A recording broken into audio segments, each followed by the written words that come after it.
Welcome to MSK life clinic foundation. இன்றைய online கான்ஃபரன்ஸில் வளர்ச்சிக்கான வழிமுறைகள், அதே போல் வளர்ச்சிக்கு தடையாக இருக்கக்கூடியதை கண்டறிந்து மாற்றக்கூடிய உளவியல் முறைகளை பற்றிய ஒரு விழிப்புணர்வு தான். உங்களுடைய கேள்விகளை இப்போது கேட்கலாம். பிரச்சனை அப்படிங்கிறதுக்கு அந்த பிரச்சனையை எப்படி அணுகணுங்கிறதுக்கு அணுகுமுறைன்னு சொல்கிறோம். அதே மாதிரி வளர்ச்சின்னு ஒன்று இருக்குது. அந்த வளர்ச்சியை எப்படி அணுகுங்கிறது அணுகுமுறை இருக்குது. அப்போ பிரச்சனைக்கான அணுகுமுறை வேறு, வளர்ச்சிக்கான அணுகுமுறை வேறு.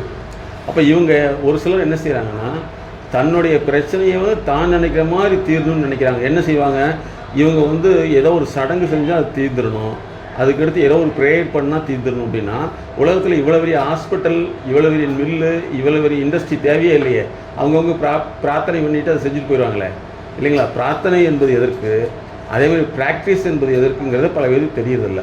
அதனால் தன்னுடைய தூக்கமின்மைக்கு காரணம், வியாபார வளர்ச்சியின்மைக்கு காரணம், தனக்கு தெரிஞ்ச வகையில் ஒரு பிரச்சனையை தீர்க்காமல் அதுக்குள்ளேயே சுற்றிக்கிட்டு இருக்கிறது தான். அவங்க அதுலேயும் ஒரு விஷயம் என்னென்னா, அவங்க நினைக்கிற மாதிரி நம்ம பேசினா கேட்டுக்குவாங்க, அதில் வேறு மாற்றம் வந்தால் கேட்க மாட்டாங்க. அப்போ இதுதான் அவங்களுக்கும், குழந்தைகளுக்கும், குடும்பத்துக்கும், மற்றவங்களுக்கும் பிரச்சனையாக மாறும்.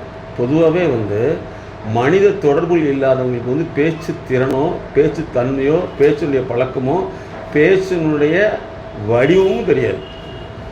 அப்போ அவங்க 4 பேருக்குள்ளேயே பழகி 4 பேர் சொல்கிறது, 4 பேர் செய்கிறது, 4 பேர் எப்படி இருக்காங்களோ அப்படி தான் இருப்பாங்களே தவிர, அந்த 4 பேர்த்துக்கு அப்பால் 5வது நபர் கூட சேர மாட்டாங்க. அப்போ தனக்கு தானே அவங்க சுருங்கிக்கிறாங்க. தன்னுடைய சுற்றி ஒரு வளையத்தை போட்டு அந்த வளையத்துக்குள்ளே உட்கார்ந்துருக்கிறதுனால தான் குடும்பத்தில் அதிக பிரச்சனை ஏற்படும். என்னென்னா, அவங்க நினைக்கிற மாதிரி தான் நம்ம மற்றவங்கள்லாம் செய்யணும்னு நினைப்பாங்க. புலம்புறதுனால எங்கிட்ட எந்த யூஸும் இல்லைன்னு சொல்லிடுங்க. எல்லாத்துக்குமே உள்ளே இருக்கிற வேதனை புரியும், ஆனால் வெளியில் பார்க்குறவங்களுக்கு அது தெரியாது, இல்லையா? அது வியாபாரத்தில் நம்ம வளர்ச்சியின் காரணம் வியாபாரத்தை ஆரம்பத்தில் நம்ம செஞ்ச முறை, ஆரம்பத்தில் மனிதனுடைய மனநிலை, ஆரம்பத்தில் அந்த பொருளுடைய தேவை இருந்தது வேறு. ஆனால் நாளாக அந்த வியாபார தேவைகள் வியாபார தன்மைகள் மாறுறப்ப நம்ம அந்த மனிதர்களுக்கு எப்படி பேச்சில், வழக்கில், சொல்லில் எப்படி மாற்றணுங்கிறது தெரியாதனால தான் வளர்ச்சி இல்லாமல் போயிடுது. அப்போ முதல்ல ஒரு பிஸ்னஸ் ஸ்டார்ட் பண்ணுறாங்கன்னா அந்த பிஸ்னஸுடைய டிமாண்ட் அதிகமாக இருக்கும். ஆனால் நாளாச்சுன்னா அது டிமாண்ட் குறைஞ்சிரும். அப்போ அந்த டிமாண்ட் இன்னொரு டிமாண்டை உருவாக்குறதுக்கு உண்டான வழிகாட்டல் அதுதான் பிஸ்னஸ் கன்சல்டன்சின்னு சொல்கிறோம். இந்த ஃபேமிலி, அவங்க குடும்பத்தில் தூக்கமின்மை, எனக்கு கஷ்டமாக இருக்குது, என்னால் முடியலன்னா அதுக்கு உண்டான ட்ரீட்மெண்ட் எடுத்துக்கணுங்கிற விஷயத்த சொல்லிவிட்டு அடுத்து நம்மளுடைய பிஸ்னஸ் உண்டான வளர்ச்சிக்கு போகணும். பல பேர் என்ன செய்கிறாங்கன்னா, குடும்பத்தில் உள்ள பிரச்சனைகளை நினச்சிக்கிட்டே தன்னுடைய பிஸ்னஸை விட்டுறாங்க.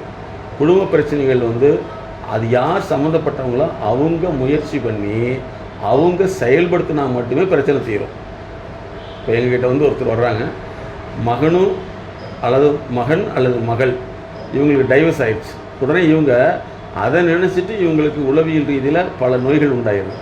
அப்போ அந்த டைவர்ஸ் ஆனவங்களுக்கும் வரக்கூடிய பிரச்சனைகள் என்பது வேறு, அதை பார்த்து குடும்பத்தினர், அம்மா அப்பாவுக்கும் அல்லது உறவினருக்கு வரக்கூடிய பிரச்சனை என்பது வேறு. அப்போ 2 பேர்த்துக்கு 2 ட்ரீட்மெண்ட் தேவை. ஒன்று பெற்றோர்களுக்கு, இன்னொன்று பாதிக்கப்பட்டவருக்கு. அந்த பாதிக்கப்பட்டவர் வெளியே சொல்ல மாட்டாங்க, மனசுக்குள்ளே வச்சுக்கிட்டு அழுதுட்டு இருப்பாங்க.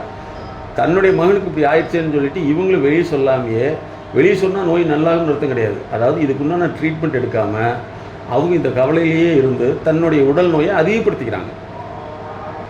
சில குடும்பத்தினர், மனைவியாக இருக்கலாம் அல்லது உறவினர்கள் இருக்கலாம், இவங்க தன்னுடைய பிரச்சனையை சொல்லி புலம்புறதுக்கு தயாராக இருப்பாங்களே தவிர அதற்குண்டான தீர்வு முறைகளை செயல்படுத்தி அந்த பிரச்சனையிலேருந்து வெளியே வர விரும்ப மாட்டாங்க. அப்போ அந்த குடும்ப நபர்கள் இவங்களுடைய பிரச்சனைக்காக கவலைப்படாமல் இவங்களுக்கு உண்டான ஒரு ட்ரீட்மெண்ட் எடுக்கிறதுக்கு உதவி செஞ்சுட்டு பேசாமல் விட்டுறணும். உடல் பிரச்சனை எப்படியோ அதே மாதிரி தான் வாழ்க்கை பிரச்சனை. உடம்புல ஒரு பிரச்சனை இருந்துருச்சு அப்படின்னா அதை உட்காந்து அழுதுகிட்டே இருந்தால் சரியாகாது, புலம்பிகிட்டு இருந்தால் சரியாகாது. அதே வாழ்க்கையில் ஒரு பிரச்சனை, கடன் பிரச்சனையாக இருக்கலாம், வியாபார பிரச்சனையாக இருக்கலாம், உறவு பிரச்சனையாக இருக்கலாம், சமூக கலாச்சார பிரச்சனையாக இருக்கலாம். இது அவங்களுக்கு பாதிப்பை ஏற்படுத்தினா அந்த பாதிப்புக்கு உள்ளான நபர்கள் எப்படி உடம்புக்கு உண்டான ட்ரீட்மெண்ட் எடுத்து உடல் நோயை குணப்படுத்திக்கணுமோ அதே மாதிரி வாழ்க்கையில் வரக்கூடிய பிரச்சனைகளுக்கு வாழ்வியல் சார்ந்த ட்ரீட்மெண்ட் எடுத்து அதிலிருந்து வெளியே கொண்டு வந்ததற்கு அவங்க விருப்பப்பட்டால் மட்டும்தான் அது முடியும். அதை விட்டு போட்டு இவங்க இப்படி கஷ்டப்படுறாங்களேன்னு குடும்ப நபர்கள் கஷ்டப்படுறதுனால அதில் எந்த விதமான லாபமும் கிடையாது, நஷ்டம்தான். உழைக்கணும் அப்படிங்கிறத மட்டும் மனசில் வச்சுங்க. இதில் பல பேர் இன்றைக்கி பொருளாதாரத்தில் பெரிய அடிவழி இந்த ஒரு மாதத்தில் விழுது. நீ சம்பாதிக்கிற பணத்தை சேமிச்சு வச்சுக்கோ, ஆடம்பர செலவுகளை தவிர்த்துக்கோ, அன்றாட தேவையை சிக்கனம் பண்ணிக்கோ. அப்போதான் உனக்கு பொருளாதாரம் இருக்கு. இல்லைன்னா இந்த கூடிய சீக்கிரம் நீ ஒன்றும் இல்லாமல் இருப்ப. உங்களோட நீ சேஃப்டி பண்ணிக்கோன்னு அறிக்கை கொடுக்கணும். இதை தெரிஞ்சுக்கணும். பிபிசி வந்து என்ன சொல்லுதுன்னா, இந்தியாவில் மட்டும் 140 கோடி பேர் இருக்காங்க. 100 கோடி பேருக்கு வந்து தனக்கு தேவையான செலவை செய்கிற அளவுக்கு பணம் இல்லைன்னு சொல்லி பிபிசி வந்து இன்னைக்கு அறிக்கை விட்டுருக்குது. இந்தியாவில் பொருளாதார சூழ்நிலை அந்த அளவுக்கு மோசமாக போயிட்டு இருக்குது. இது வரைக்கும் இருந்த வாழ்க்கை வேறு. எங்கிட்ட வந்த பின்னாடி நீங்கள் பொருளாதாரத்தில் முன்னேறணும். ரெண்டாவது எங்கள் ஃபவுண்டேஷனை வந்து நாங்கள் பெருசுப்படுத்துறதுக்கு நிறைய ட்ரை பண்ணிகிட்ருக்கோம். அதேமாதிரி நிறைய கம்பெனி சைட்டு நாங்கள் டெவலப்மெண்ட் பண்ணிட்டு வரோம். கம்பெனியை டெவலப் பண்ணுறது இந்த மாதிரிலாம். ஒரு லேப்டாப் இருக்குன்னா அதுக்கு தனி பாஸ்வேர்டு, அந்த பாஸ்வேர்டு வந்து அது போட்டால் தான் ஓப்பன் ஆகும். அதே மாதிரி சிலர் என்ன செய்வாங்கன்னா, இவங்க ஒரு பாஸ்வேர்டை வச்சுட்டு இந்த பாஸ்வேர்டு போட்டால் தான் அது ஓப்பன் ஆக மாட்டேங்குது, அதனால இது மோசம்னு சொல்லி புலம்பிக்கிட்டே இருப்பாங்க. இவங்களுக்கு வந்து பேசுறதுக்கு யாரும் இல்லைன்னு சொல்கிறாங்க, தனிமையில் இருக்கேன்னு சொல்கிறாங்க. அதாவது தனியாக இருக்கேன், எனக்கு யாருமே சர்க்கிள் இல்லை, என்னோட ஏஜ் ஃபேக்டருக்கு. எந்த ஓனராவது இது சொல்கிறாங்களா? சொல்ல மாட்டாங்க. ஏன்னா அடுத்தடுத்து நம்ம எப்படி டெவலப் ஆகணும், 100 பேர்த்து 200 பேர்த்து உருவாக்கணும்னு நினைப்போம். அப்போ இவங்களுக்கு வந்து இந்த மைண்ட் செட்டுக்குள்ளே போகாமல் பழைய அறிவு இவங்களுக்கு என்ன, ஃபேமிலியில் சொந்தக்காரவங்கெல்லாம் பக்கத்தில் இருந்தாங்க, அம்மா வீட்டு சைடு, அந்த மாதிரி இங்கேயும் இருந்தால் நேரம் போயிடும். ஒரு வசதியான குடும்பத்துக்கு உள்ளவங்க வந்து எல்லாம் இழந்த பின்னாடி அவங்க வந்து பிறர்கிட்ட உதவி கேட்குற மாதிரி இருக்காங்க. அதே மாதிரி நமக்கு ஒரு சூழ்நிலை வந்துருமோன்னு கவலைப்படுறது. நாங்கள் வந்து ஒரு 15, அதாவது செம்மொழி மாநாடு நடந்தது அல்லவா, இந்த செம்மொழி மாநாடு நடக்கிறப்போ வந்து கவர்மெண்ட் என்ன செஞ்சதுன்னா, எல்லா பிச்சை எடுக்கிறவங்களெல்லாம் கூப்பிட்டு சைக்கலாஜிக்கல் ட்ரீட்மெண்ட்டு, அதே மாதிரி உடல் ரீதியான ட்ரீட்மெண்ட் கொடுக்கணும்னு முடிவு பண்ணிடுச்சு. அதில் வந்து நாங்கள் ஒருத்தரை பார்த்தோம். அவர் பார்த்தீங்கன்னா ஒரு மிகப்பெரிய பணக்காரராக இருந்திருக்காரு. ஆனால் பல சூழ்நிலையினால் வந்து அவர் ஜெயிக்க முடியாமல் அதில் தோல்வி அடைஞ்சு அவர் பிச்சைக்காரனாக இருக்கிறார். நாங்கள் இதை பார்த்தோம். அதை பற்றி நாங்கள் ஒரு வீடியோவே போட்டிருக்கோம். அப்போ என்னென்னா, இவ்வளோ வசதியான ஒரு மனிதர் வந்து அந்த பழக்க வழக்கத்தினால, முறையில்லாத பழக்க வழக்கத்தினால வந்து அத்தனை கோடி சொத்துக்களை இழந்துட்டு பிச்சைக்காராக இருக்கார். இது எல்லாத்துக்கும் ஒரு படிப்பினை. பல பேர் வந்து அவங்கள பற்றி தெரிஞ்சவங்களாம் என்ன செய்யலாம்னா, இந்த மாதிரி ஆயிருமோ அப்படின்னு பயப்படுறாங்க. அதனால் வந்து இந்த மாதிரி உணர்வுகள் வருது அப்படின்னா அதை நீக்கிறதுக்கு உண்டான உளவியல் ட்ரீட்மெண்ட் தான் நாங்கள் கொடுக்கறது. குடும்பத்தை பற்றி கவலைப்படுறத விட உங்களை பற்றி நீங்கள் வளர்ச்சிக்கான திட்டத்தை அதிகப்படுத்தி டெவலப் ஆகணும். குடும்பத்தை கவலைப்படுறங்கிற பேரில் வந்து நம்ம வளர்ச்சி இல்லாமல் இருந்தோம்னா அது வந்து குடும்பத்தின் பேரில் நம்மளே ஏமாற்றிட்டு இருக்கோம், அல்லது நம்மளுடைய நேரத்தை வந்து கவலைப்பட்டு வீண் பண்ணிட்டு இருக்கோம்னு அர்த்தம். அப்போ இப்போ நிறைய பேர் எங்ககிட்ட ஃபோன் பண்ணி கேட்பாங்க, சார் என் பையனுடைய வாழ்க்கை இப்படி போச்சு, பையன் வந்து இப்படி போயிட்டா, அல்லது பையன் லவ் பண்ணுறா, பொண்ணு லவ் பண்ணுன்றாங்க. பொண்ணு லவ் பண்ணுற பையனையும் கொண்டு வந்து அவங்கள மாத்திரக்கு உண்டான ட்ரீட்மெண்ட்டு, அல்லது அவங்க ஏன் லவ் பண்ணுறாங்கிறதுக்குண்டான ட்ரீட்மெண்ட் எடுத்துக்கணும். ஆனால் நிறைய பெற்றோர்கள் என்ன செய்கிறாங்கன்னா, அந்த பையன் லவ் பண்ணிகிட்டு இருக்கான், அவனை எப்படியாவது மாற்றுங்க அப்படின்னு சொல்கிறாங்களே தவிர அந்த மாற்றத்துக்கு உண்டான வழிமுறைகளை இவங்க ஃபாலோ பண்ணுறது கிடையாது. அதே மாதிரி தான் பொண்ணு லவ் பண்ணுது அப்படிங்கிறாங்க. பொண்ணு லவ் பண்ணுறதுக்கு எப்போ பண்ணுச்சுன்னா 7 வருஷத்துக்கு முன்னாடி பண்ணுச்சு, 6 வருஷத்துக்கு முன்னாடி பண்ணுச்சு, இப்போ 8 வருஷமாக லவ் பண்ணிகிட்டு இருந்தாங்க. இப்போ உங்களுக்கு எப்போ தெரியும்னா, எனக்கு முன்னாடியே தெரியும். இப்போ ஏன் வர்றீங்கன்னா, சார் கல்யாணம் பண்ணக்கூடிய டைம் ஆயிடுச்சு, 25 வயசு ஆச்சு, எல்லாமே கேட்குறாங்க, அதனால எங்கள் ட்ரீட்மெண்ட் வரேன்னு சொல்கிறாங்க. அப்போ என்னென்னா, 8 வருஷமாக லவ் பண்ண ஒருத்தரை மாத்திரக்கு வந்து வெறும் 8 நிமிஷம் பத்தாது. அப்போ அதுக்குண்டான கால அளவு மினிமம் வந்து 1 வருஷம்னாச்சும் தேவைப்படும். அந்த பொண்ணுக்கு வந்து அவங்க உணர வைக்கிறதுக்கு. ஆனால் பெரும்பாலும் பொண்ணோ பையனோ லவ் பண்ணுறவங்க வரவே மாட்டாங்க. ஏன்னா அவங்க வந்து குறுக்கு புத்தி ஜாஸ்தியாக இருக்கும். நம்ம கன்சல்டேஷன் போனால் நம்மளுடைய மனசை மாற்றிடுவாங்களோ அப்படின்னு சொல்லி பல்வேறு வகையில் குறுக்கு புத்தியில் தான் வாழ்ந்துட்டுருப்பாங்க. ஏன்னா அந்த குறுக்கு புத்தி தான் லவ் பண்ண தோணும். அப்போ இவங்களை முறைப்படுத்தணும்னு கால அளவுங்கிறது தேவை. அது பெற்றோர்கள் வந்து கவலைப்படுறதுனால நடக்காது. சரியா? இதே மாதிரி தான் எல்லா விஷயத்துலையும். அப்போ குடும்பத்தை பற்றி நீங்கள் கவலைப்பட வேண்டியதில்லை. உங்களை பற்றி வளர்ச்சிக்கான திட்டமிடணும். குடும்ப கவலை, வளர்ச்சிக்கான திட்டம் எது கரெக்டு அப்படின்னா, வளர்ச்சிக்கான திட்டம் தான் கரெக்டு. கவலைக்கான திட்டம் தேவையில்லை. ஏன்னா கவலை தானாக வருது. அதாவது என்னென்னா, இந்த உலகம் வந்து கதைகளாலும் கட்டுக்கதைகளாலும் நிரப்பப்பட்டது. இந்த கட்டுக்கதைகளை உருவாக்கிட்டு அதில் வந்து மக்களை கட்டி போடுறது தான் அவங்களுடைய நோக்கம். உதாரணத்துக்கு வந்து பேய் கதையாக இருக்கலாம், அதே மாதிரி வந்து வேறு பிசாசு சம்மந்தப்பட்ட கதைகளாக இருக்கலாம்.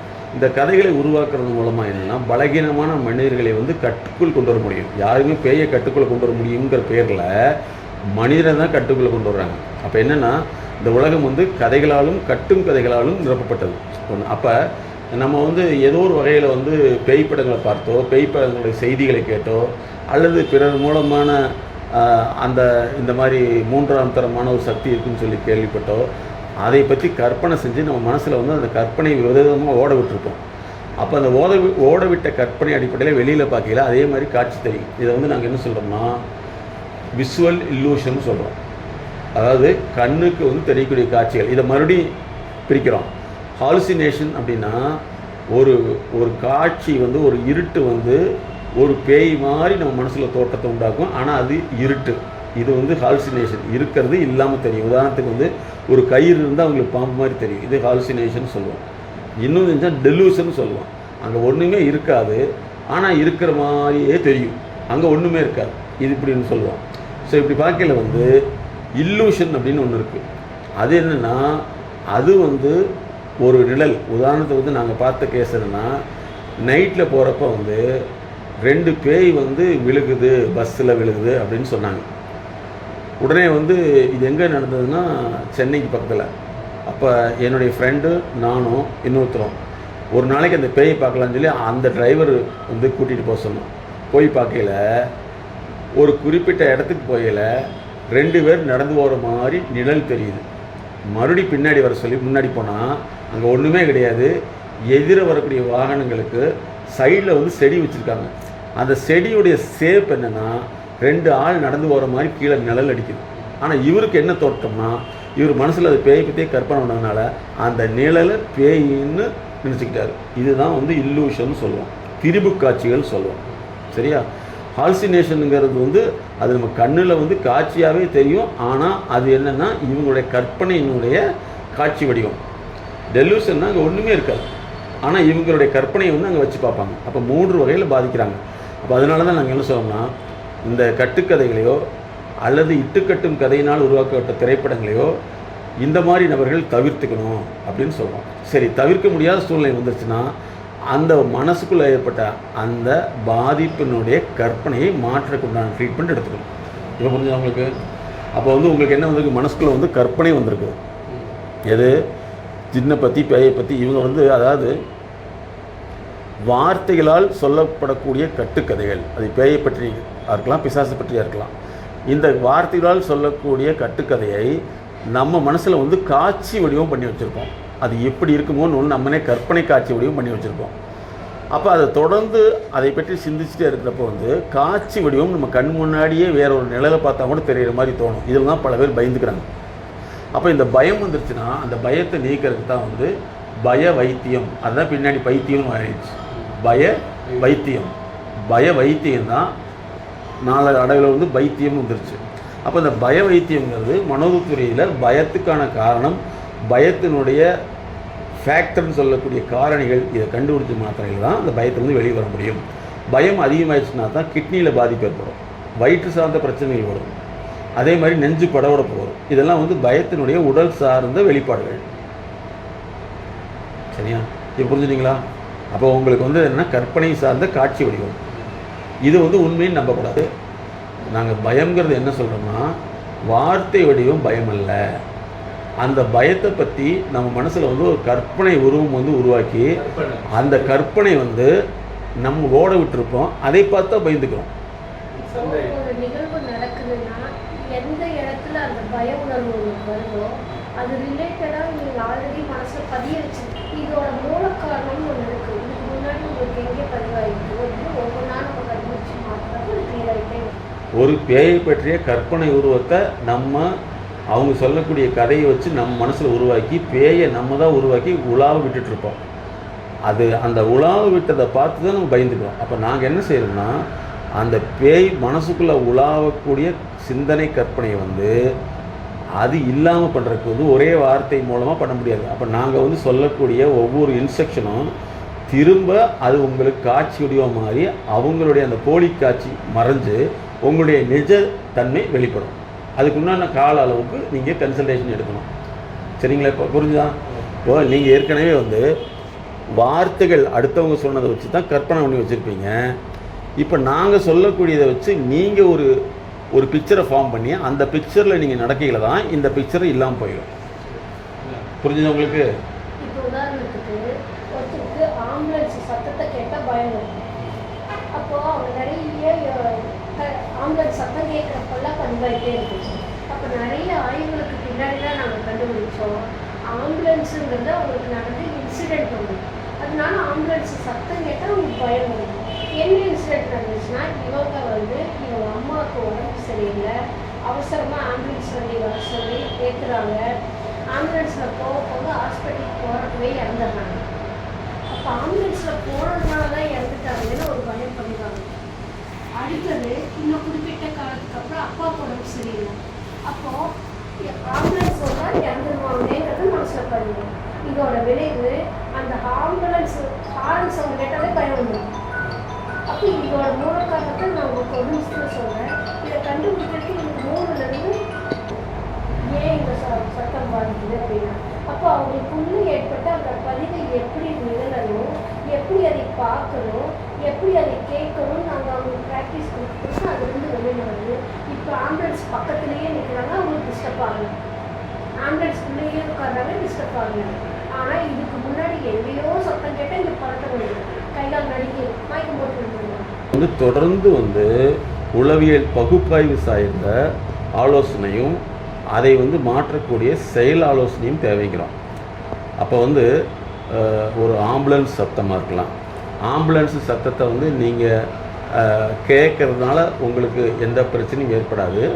ஆனால் அந்த ஆம்புலன்ஸ் சத்தத்தினால் நீங்கள் பாதிச்சிருப்பீங்க. உறவினர்களோ மற்றவங்களோ அந்த ஆம்புலன்ஸில் ஏற்றி அதை கொண்டு போகையில் அவங்க பண்ணக்கூடிய கஷ்டத்தை பார்த்த பின்னாடி தான் ஆம்புலன்ஸ் பார்த்தா அந்த கஷ்டம் மனசுக்குள்ளே வந்துடும். அதுதான் நமக்கு தடையை ஏற்படுத்துது. அப்போ இந்த தடைகளை நீக்காமட்டோம்னா தான் அந்த பயத்தினால் சிறுநீரகங்கள் கண்ட்ரோல் இழந்துடும். அடிக்கடி சொல்லுவாங்கள்ல, பயத்தில் யூரினே போயிட்டான்னு சொல்லுவாங்கள்ல. அப்போ பயம் சிறுநீரகத்தை செயலிழக்க வைக்கிற தன்மை இருக்குது. சிறுநீரகத்தில் யாரெல்லாம் பிரச்சனை வருதோ பெரும்பாலும் உப்புச்சத்தினால் வரக்கூடிய பிரச்சனையை விட அவங்களுடைய வாழ்க்கையில் வரக்கூடிய பிரச்சனையினால் வரக்கூடிய கிட்னி இழப்புகள் தான் ஜாஸ்தி. அதே மாதிரி இந்த பயம் அதிகமாக ஆயிடுச்சுன்னா உடனே என்ன ஆகும்னா வயிற்றோட்டம் சொல்லக்கூடிய வயிற்று பிரச்சனைகள் ஏற்படும். பயத்தினுடைய ஒரு பகுதி கிட்னியை உண்டாக்கும், பயத்தினுடைய இன்னொரு பகுதி வயிற்றில் பிரச்சனையை உண்டாக்கும். இன்னொரு பகுதி வயிற்றோட்டம் டாய்லெட்டில் போகிறது, அடிக்கடி டிசென்ட்ரி ஆகிறது ஒன்று. ஒரு சிலருக்கு அதே பிரச்சனை அதிகமாக ஏப்பமாக வெளிப்பட்டுட்டே இருக்கும். பூன்னு ஏப்பம் விட்டுக்கிட்டே இருப்பாங்க. இது ஒன்றும் ஃபார்ம் ஆகிடும். அதே மாதிரி இன்னொன்று என்னென்னா, இந்த பய கற்பனைகள், பயம் சார்ந்த நினைவு காட்சி, கனவு காட்சி, அதனுடைய முழு காட்சிகளும் மனசில் அது ஓடிக்கிட்டே இருக்கிறதுனால நெஞ்சில் பதட்டம் ஏற்படும். அந்த பதட்டம் அதிகமாகிடுச்சுன்னா சிலருக்கு மயக்கமும் வேர்வையும் ஏற்படும். இதை பல பேர் ஹார்ட் அட்டாக்னு நினச்சிக்குவாங்க. பெரும்பாலும் சூடோ ஹார்ட் அட்டாக்னு சொல்லுவாங்க. என்னென்னா, வெளியில் பார்க்குறப்ப வெளியில் பிரச்சனைனால்ப்ப தனக்குள்ளே ஒரு ஹார்ட் அட்டாக் வந்த மாதிரி ஃபீல் பண்ணுவாங்க. ஆனால் உண்மையில் அது ஹார்ட் அட்டாக்காக இருக்காது. இதுதான் சைக்கோ கார்டிக் ரீஹாபிலிட்டேஷன் அப்படிங்கிற ஒரு தெரப்பியே ஃபாரினில் இருக்குது. அது நாங்களும் பண்ணிகிட்ருக்கோம். அதாவது ஹார்ட் பிரச்சனைக்கான மெயின் காரணம் கொழுப்புனால் வரக்கூடிய ஹார்ட் பிரச்சனைங்கிறது வேறு. ஆனால் வாழ்க்கை இழப்பு, பண இழப்பு, உறவு இழப்பு, வியாபார இழப்பு, தொழில் இழப்பு, அதே மாதிரி இவங்க நம்பியிருந்த நம்பிக்கை இழப்புனால் வரக்கூடிய ஹார்ட் அட்டாக் உளவியல் சிகிச்சை தான் அவசியம் அப்படிங்கிறது தான் உண்மை. புரியுதா? அப்போ நீங்கள் என்ன செய்யணும், கற்பனை காட்சிகளை உங்கள் மனசில் வருதுன்னா அதை கன்சல்டேஷன் மூலமாக தான் நீக்க முடியுமே தவிர, எப்படி உங்களுடைய வார்த்தை ஒரு கற்பனையாக விரிஞ்சு உங்களை டிஸ்டர்ப் பண்ணுதோ அதே மாதிரி நாங்கள் கூட இன்ஸ்ட்ரக்ஷன் செயல் மூலமாக உங்கள் மனசை நிரப்பி அதன் மூலமாக தான் அந்த எண்ணத்தை குறைக்க முடியாது. அந்த நேரத்தை செயலில்லாம் பண்ண முடியும். அதாவது எண்ணம் உங்களுக்கு காட்சி வடிவத்தில் ஓடும். சிந்தனைங்கிறது அந்த எண்ணத்தினால் வரக்கூடிய காட்சியை நம்மளே விவரித்து வேறு கூடுதல் தகவலை சேர்த்து மறுபடியும் எண்ணமாக உலாவ விட்டுட்ருப்போம். அப்போ அதனால தான் இந்த பிசாசு பயம்ங்கிறது பார்த்திங்கன்னா அது உள்ளுக்குள்ளே போயிடுச்சுன்னா அதுதான் பல பேர்த்த பயத்தை ஏற்படுத்தி நிறைய பேர் வழிபாடுகளில் போகிறது கடவுள் மேலே அன்பு கிடையாது, இவங்க பார்த்த வெளி பயம் பாதிச்சிடக்கூடாதோங்கிற தற்காப்புக்கு போயிட்டுருக்காங்களே தவிர தன்னுடைய மனசில் உள்ள அந்த சிந்தனை இயக்கத்தை மாத்திரக்குண்டான ட்ரீட்மெண்ட் எடுக்கணுங்கிறது பல பேர்த்துக்கு புரியறதில்ல. ஆனால் மேல்மட்ட மக்கள் மட்டும்தான் இந்த விஷயத்தை புரிஞ்சு உடனடியாக எங்கள் நிறுவனத்தை தொடர்பு கொள்கிறாங்க. இப்போ புரிஞ்சுட்டிங்களா? இப்போ நிறைய பேர் பக்தியாக இருக்கிறது கடவுள் மீது அன்பு கிடையாது. இவர்களுக்கு ஏற்பட்ட குற்ற உணர்வு, பய உணர்வை வந்து தடமாற்றம் செய்வதற்கு தான் போகிறாங்க. பயம் என்பது ஒரு உணர்ச்சி சார்ந்த காட்சி வடிவ தொடர்ச்சி. அப்போ அந்த காட்சி வடிவ தொடர்ச்சி வந்து நிறுத்துறது அப்படிங்கிறதுக்கு எப்படி உருவாகிறதுக்கு உண்டான கால அளவு இருந்ததோ அதை விட பன்மடங்கு தேவை. அதாவது ஒருத்தருக்கு வந்து ஒரு காலில் வந்து முறிவு ஏற்பட்டுச்சுன்னா அந்த விபத்து நடக்கிறது அரை வினாடிகள் நடந்துடும். ஆனால் அதை ட்ரீட்மெண்ட் பண்ணி மறுபடியும் நடக்க விடுறதுக்கு வந்து அரை வினாடி பத்தாது. அது 6 மாதம் ஆகலாம், 6 வருஷமும் ஆகலாம். அது அந்த டேமேஜுன்னு சொல்லக்கூடிய அந்த முறிவை பொறுத்து அது மாறுபடும். அதே மாதிரி தான் மனசில் ஏற்படக்கூடிய பாதிப்புகளை வந்து மாற்றுறதுக்கு வந்து எப்படி உருவாச்சோ அதை விட அதிக காலங்கள் தேவை. அப்போ தான் வந்து அது உடல் நோயை கன்வெர்ட் இருக்கும். இல்லைன்னா உடல் நோயை தூண்டி விட்டுரும். சமூக வலைத்தளங்களில், சோஷியல் மீடியாவில் பெண் குழந்தைகள் வந்து பாதிக்கப்படுறாங்க, பெண் குழந்தைகள் தவறாக நடத்தப்படுறாங்கிற விஷயம் பல பெற்றோர்களுக்கு அச்சமூட்டி பெண் குழந்தைகள் போனாவே ஏதோ ஆயிருமோங்கிற ஒரு பயத்தை உண்டாக்கிடுச்சு. அப்போ பெற்றோர்கள் வந்து இந்த பிரச்சனையிலிருந்து விடுபடுறதுக்கு வந்து சரியான உளவியல் ஆலோசனை எடுக்கலைங்கிற பட்சத்தில் வந்து இது நாளடைவில் வந்து கற்பனை காட்சியாக மனசில் உருவாகி அல்லது நிஜ காட்சி போல் நடந்துருமோங்கிற எண்ணம் உருவாகி அது அவங்களுக்கு மிகப்பெரிய பயத்தையும் பீதியை உண்டாக்கி அந்த குழந்தைகள் வந்து வீடு திரும்பி வர வரைக்கும் ஒரு பதட்டத்திலே இருப்பாங்க. இது ஒன்று. இரண்டாவது, யாரை பார்த்தாலும் இவர்களும் இப்படி இருப்பாங்களோ ஒரு சந்தேக மனப்பான்மை உண்டாக்கிட்டே இருக்கும். அப்போ வெளியில் பார்க்கக்கூடிய செய்திகள் வந்து நம்மளை வந்து எந்த அளவுக்கு நடத்தையில் மாற்றத்தை ஏற்படுத்துங்கிறது முக்கியம். ஸோ அந்த மாதிரி பெற்றோர்கள் என்ன செய்யணும்னா, இவர்களுக்குள்ள வந்து ஒரு பீதியை உண்டாக்கக்கூடிய பிரச்சனைகளோ அல்லது குழந்தை பாதிக்கப்பட்டு இவங்க கேள்விப்பட்டதோ அல்லது இவங்க குழந்தையாக இருக்கிறப்ப பாதிக்கப்பட்டதோ இவங்க மனசில் ஓடிக்கிட்டே இருக்கும். அப்போ இவர்களுக்கு முதல்ல வந்து பெற்றோர்களுக்கு வந்து இந்த பயத்திலிருந்து வெளிவரதுக்கான, அதாவது ஃபியர் ரெசிலியன்ஸ் தெரப்பி, பயத்திலிருந்து விடுபட ரெசிலியன்ஸ் தெரப்பிங்கிறத எடுத்துகிட்டு அதன் மூலமாக இவங்களுடைய செயல்முறை, சிந்தனை முறை, எண்ணம் இவற்றை மாற்ற வேண்டும். இது வந்து ஒரு நாளில் நடக்காது. தொடர்ந்து அவங்களுடைய ஆலோசனை கன்சல்டேஷன் எடுத்துகிட்டு 3 மாதங்கள் வரை அவங்க நாங்கள் சொல்கிறத ஃபாலோ பண்ணால் தான் இது முடியும். சின்ன குழந்தைகள் போகும்போது வந்து நமக்கு பேய் கதை கேட்டதுனால எப்படி இந்த குழந்தைகளை வந்து பேய்கள் வந்து பிடிச்சிருக்கும், அதான் இந்த குழந்தைகளை வந்து பேய்கள் பிடிச்சி விடுமோங்கிற அச்சமும் கவலையும் பல பெற்றோர்கள் ஒரு வகையில் வந்து இப்படி வருது. ஒரு வகையில் வந்து இன்னொரு வகையில் வந்து பார்த்திங்கன்னா அது வந்து பிற சமூக மோசமான நடத்தை உள்ள மனிதர்களால் குழந்தை பாதிப்பாங்களோ அப்படின்னு கவலை இருக்குது. 2 வகையில். ஒன்று, கண்ணுக்கு தெரியாத சக்திகளினால் குழந்தைகளுக்கு பாதிப்பு ஏற்படுமோ, இன்னொன்று கண்ணுக்கு தெரியாத புத்தி உள்ள, அதாவது கண்ணுக்கு தெரியாத புத்தி கெட்ட மனிதர்களால் பாதிப்பு ஏற்படுமோன்னு இருக்குது. அதாவது என்னென்னா, கெட்ட சக்தி உள்ளவர்களால் பாதிப்பு, இன்னும் கெட்ட புத்தி உள்ளவர்களால் பாதிப்பு. அது பெண் குழந்தைகளை பெற்றாலும் சரி, ஆண் குழந்தைகளை பெற்றாலும் சரி, இந்த கவலையில் நிறைய பேர் இருக்காங்க. இந்த கவலையை வந்து அதிகப்பட்டாமல் இருக்கிறதுக்கு தான் நாங்கள் வந்து என்ன கண்டுபிடிச்சிருக்கோம், ட்ரூ பேரண்டிங் ஃபோரம். அதாவது பெற்றோர்கள் எப்படி அந்த குழந்தைகளை வளர்க்கணும்னு சொல்கிறோம். அதே மாதிரி இந்த மாதிரி அச்சமூட்டக்கூடிய ஃபியர், பயம், பேனிக் அப்படிங்கிற ஒரு பீதி, அதே சமயத்தில் வந்து நடந்துருமோங்கிற வந்து ஒரு எப்பவுமே படபடப்போடு இருக்கிறது, இதெல்லாம் இன்றைக்கி பெற்றோர்கள்ட்ட அதிகமாகிடுச்சு. அது இன்றைக்கி வரக்கூடிய மீடியாவில் வரக்கூடிய செய்திகளை பார்த்து என்னென்னா, ஒன்று பேய் கதையாக இருக்கலாம், இல்லைன்னா இந்த மாதிரியான மோசமான சமூக நடத்தையாக கூட இருக்கலாம். அப்போ நீங்கள் என்ன செய்யணும்னா, இந்த மாதிரி சமயத்தில் வந்து பார்க்காத விஷயம் எப்படி வந்து அதை நம்புறது, இதெல்லாம் கதைகள் தான். சரி, இந்த பேய் கதையை சொல்லக்கூடியவங்களுக்கு என்ன பலன்னா, அவங்களுக்கு அது எக்ஸைட்மெண்ட்டு. பலருக்கு வந்து இந்த மாதிரி கதைகளை அவுத்துவிட்டு போட்டு அந்த கதைகளில் இவங்க சந்தோஷமாகி அடுத்தவங்களை வேதனைப்படுத்தி அவங்க திரும்பி இந்த கதைகளை வந்து கேட்கணுங்கிறதுக்காகவே இந்த மாதிரி சொல்லிகிட்டு இருப்பாங்க. சரியா? அப்போ வந்து இந்த கட்டுக்கதைகளை கட்டுக்கட்டாக நம்பக்கூடாது. எந்த ஒரு கதையை நீங்கள் நம்புறீங்களோ அந்த கதைகள் தான் உங்களை பாதிப்பு ஏற்படுத்தும். அந்த கதைகள் நம்பப்படுதுங்கிறது எப்படின்னா, அந்த கதைகளை நினைத்து அந்த வார்த்தைகளை அப்படியே நமக்கு தெரிஞ்ச மாதிரி கற்பனை பண்ணி வச்சுருப்போம். அதுதான் நமக்கு பயமாக உருவாகும். இந்த பேய் கதைகளை வந்து எப்படி சமாளிக்கணுங்கிறதுக்காகவே ஒரு ஆராய்ச்சி பண்ணி பல நேரங்களில் வந்து சுடுகாட்டில் போய் அங்கே என்ன நடக்குதுன்னு போய் பார்த்துட்டு வந்தோம். ஆனால் அங்கே போன பின்னாடியே தெரியுது, அங்கே சுடுகாட்டு பணத்தை எரிக்கக்கூடியவர் தைரியமாக இருக்கிறாரு, அங்கே அவர் பிரியாணி வாங்கி சாப்பிட்டுட்டு இருக்காரு, அங்கே குழந்தைங்க விளையாடிட்டு இருக்குது. ஆனால் வெளியில் இருக்கிறவன் சுடுகாட்டை பற்றி ஒரு பயத்தை உண்டாக்கிட்டு இருக்கான், சுடுகாட்டத்தை பற்றி பயந்துக்கிட்டு இருக்கான். ஆனால் அங்கே இருக்கிறவங்க வெளியில் இருக்கிற மனிதர்களை பார்த்தா பயப்படுறாங்க.